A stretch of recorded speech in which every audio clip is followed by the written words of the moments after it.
Now, the Palestinian Ministry of Foreign Affairs and experts urged the international community for immediate intervention to stop rapid and dangerous developments in Israel's war on the Gaza Strip.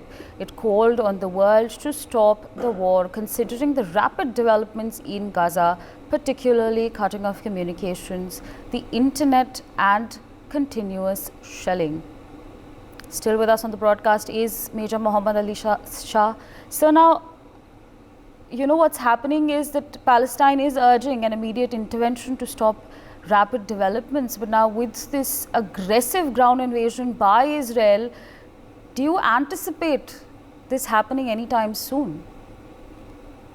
Well, to be very, very honest with you, I do not see it. I do not anticipate it happening anytime soon. Recently, there was again a poll which you mentioned earlier about at the UN, where there were 120 countries which voted for a humanitarian truce between Palestine and Israel. In fact, rather, I would say the Hamas and Israel, for that matter.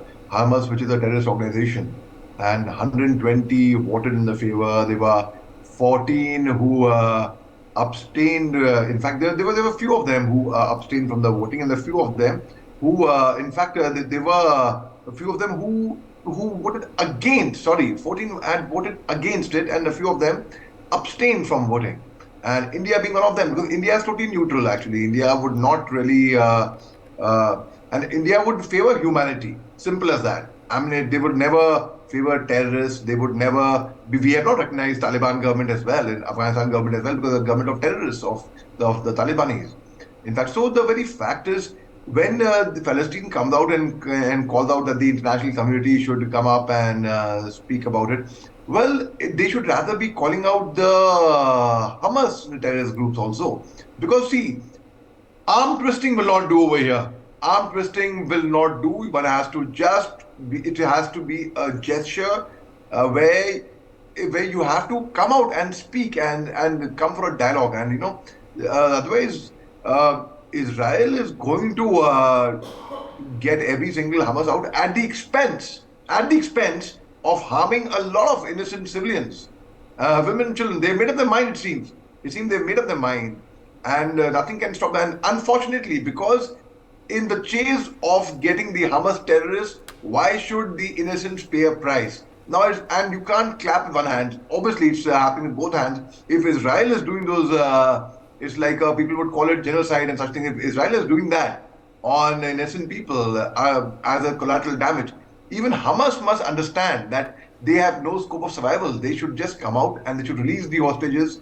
They should come out and they should call. It should come from them.